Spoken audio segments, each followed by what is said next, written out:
Welcome to Strip Cover Lit, where we squeeze the bigger picture out of literature. I'm Adrian Fort, and we are here for another poetry discussion.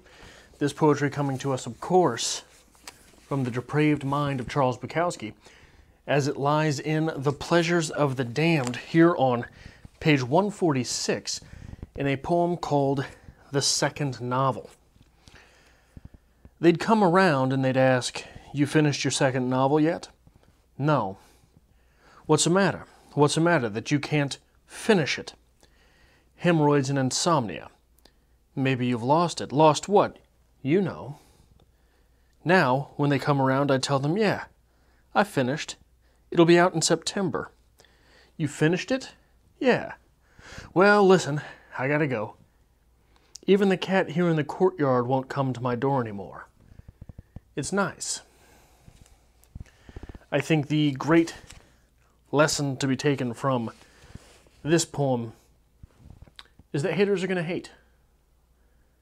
No one is allowed to let you be happy. No one is allowed to let you be successful. No one is allowed to let you think that you've done something. Finished your second novel yet? No. Oh, okay.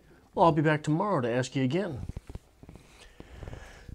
And it is not until Bukowski comes up with the lie that he, or our speaker, comes up with the lie that, yeah, in fact, I have finished. It'll be out in a few months. That people feel free not to come around. Not even the cats. He loves cats, by the way. Bukowski loves cats. Identifies with them.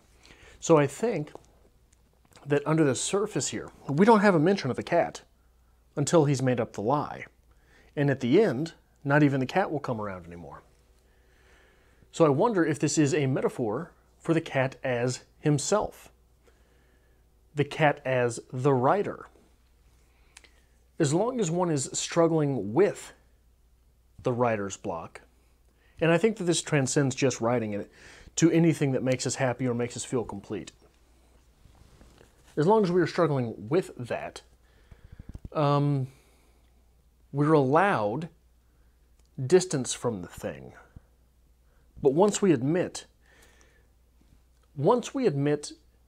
this double-edged sword that Bukowski admits here, he tells a lie, which is admitting to himself, maybe he doesn't have it anymore. And in that case, the cat won't come around. The cat metaphorically being Bukowski. The cat metaphorically being Bukowski in the creative sense. So it's possibly not just the novel, the end of which we will not see. It is perhaps writing in general. It is perhaps the creative process. Because it is that creative process that allows Bukowski to become the cat. But we have some reason to believe that he has in some way accepted defeat before that line, because he makes up hemorrhoids and insomnia. Now, maybe those things aren't made up, but it's certainly a lie to which it is certainly a lie, the ends to which are justifying the fact that he has not finished that novel. So this is, I think, a poem that is a little bit better served with some surface knowledge, at least, of Bukowski and of the array of symbols that he uses in his poetry. Otherwise, it would be very easy to gloss over. But I think that the very last line, "It's nice," which comes after, "Even the cat here in the courtyard won't come to my door anymore. It's nice." That cat, the metaphorical creative Bukowski, is even leaving him alone, whereas before the metaphorical creative Bukowski might have pawed at the door and whined for food, might have begged to be fed, might have insisted that he get petted. But even when the creative process refuses to try, we're left dumb and empty. And throughout Bukowski, you get this overwhelming fear of / attraction to being dumb and empty.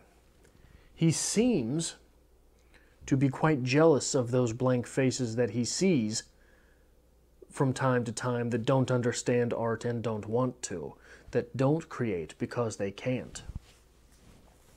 So in the deeper Bukowski, perhaps, this is a signing off of sorts from the creative process and from all of those things entailed therein. That is all that I have for this episode. Hit the like button if you did like this. It really helps us out here on the channel. If you would like to help us grow, feel free to share this on forms of social media. I am not sure what forms of social media there are anymore. Feel free to follow us on social media. We are on Twitter at StripCover. We are on Instagram at StripCoverLit. And if you would like to help us make more content here on StripCoverLit, there is, as always, a link to our Patreon to be found in the description below.